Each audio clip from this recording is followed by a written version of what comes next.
All right, welcome to day 3, the most important consideration in market success, and that is, of course, a starving crowd. More important than your offer. If you're trying to sell something to somebody that doesn't want it, you're going to have a very hard time, like pushing up against a brick wall. You're going to put in a lot of energy, but you're not going to get very far.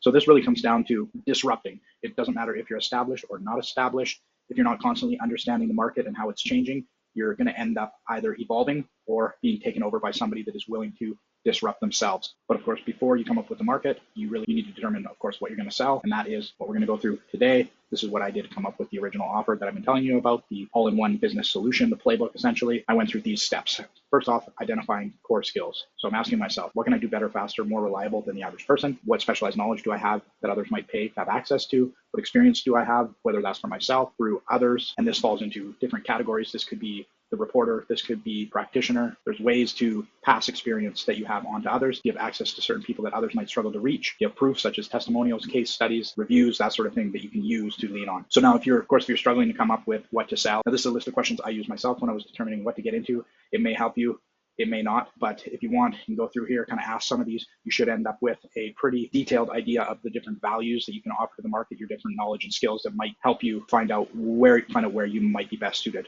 And there's 140 questions here. And there's also a giant workbook that if you join us, you can get access to. It's 280 roughly pages of basically the science of getting into entrepreneurship, everything from the skills that you have, what to offer, how to determine your market, how to come up with a market plan, all that sort of, and that's what we're going to be going through in this series. So if you want to get access, like I said, consider joining us. So again, we're not trying to create demand. We're trying to channel demand based on the skills that we have. Is there people looking for what we can do for them? We want to find people with urgent pain, because we're trying to sell vitamins. Those are nice to have. They're not need to have. So we want things that people are staying up at night thinking about, stressing about, thinking to themselves, how can I solve this problem?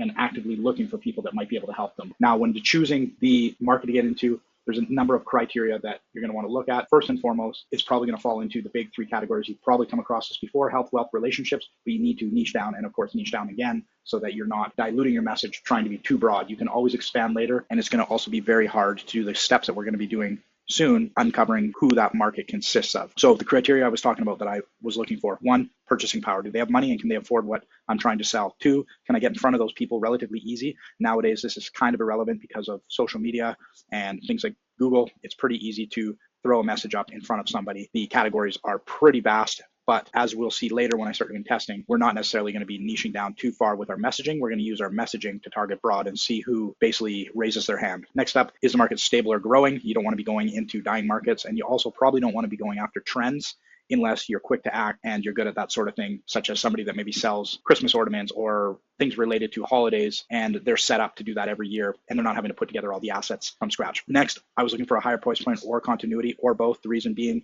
advertising costs are getting more expensive, and you want to be able to spend a lot of money to try and acquire a customer. So you want to make sure that that lifetime value is great enough that you can spend a lot more to acquire that customer. Because if you're trying to make it work with a $7 product, your acquisition cost is going to be far more than that, and it's going to be very, very difficult to make that business work. I was also looking for a short sales cycle. The reason is because I wanted to be able to get quick results for someone. Now, it's not to say that you can't pick someone with a longer sales cycle, but let's say you're going after a realtor and you're selling them some sort of tool, and their sales cycle from the time somebody contacts them to purchase a house and actually purchases a house is a number of months, and you're selling a solution that's a few $100s a month. Well, they have to shell out hundreds of dollars, if not thousands, before they actually see a return on that investment. Whereas if they had a really short sales cycle and you could get results within the first couple of weeks for them, that makes it a lot easier to make the sale. I chose to go after residential contractors who are exterior focused, such as painters, roofers, siding companies, that sort of thing. And we're going to get into that a little bit more coming up soon. The reason I chose this was, 1, proximity. I know a lot of people in that industry. I used to be in a trade industry, so I have pretty intimate knowledge of that. A lot of these businesses tend to be fairly analog, so there's an opportunity to digitize those businesses and introduce them to newer tools and ways of doing things. Their jobs are usually high ticket, so there's an easy ROI. If I can get them,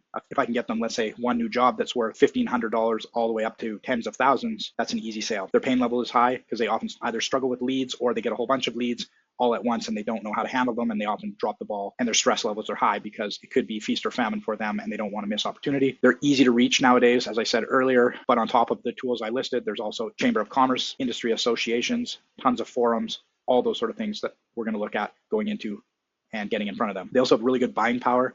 As I said, one job could be worth thousands, which means they usually have money simply by making 1 or 2 sales. So the next steps, The reason I broke this up is because I didn't want the video to be super long, but what I'm going to do is I'm going to build a high level profile based on that industry that I just talked about. And we're going to look at that in the next video, where I dive into the demographics, the psychographics, the number of businesses that fall into these categories and what their revenue categories are, the average size of these businesses, and a whole bunch of other things. Once I've got that, I'm going to put together some simple outreach scripts that I can use when I'm talking to them, whether that's sending cold emails or reaching out to them DMs on social or posting in forums, that sort of thing. And that will basically be part of the micro test that I'm talking about. And then based on talking to those people, I'm going to plan my first micro test to confirm the pain and the willingness to pay. That could be something like a simple opt-in or some really low priced product, not necessarily to deliver on, but to simply to test demand. So if you want to see that, then check out the next video. Also, as I said, if you want to join us, if you want to get access to the CRM I'm using, to all the resources I've accumulated over the years of doing this, from taking masterminds, reading books, working with clients, getting access to a community so we can work together, jumping in on the 5-day-a-week live calls that I do on different systems to take these topics that I'm doing even deeper, then there's a link below this video where you can join us and get a really good deal on all of this stuff so that you can work along with us. So thanks for watching. I'll see you in the next video.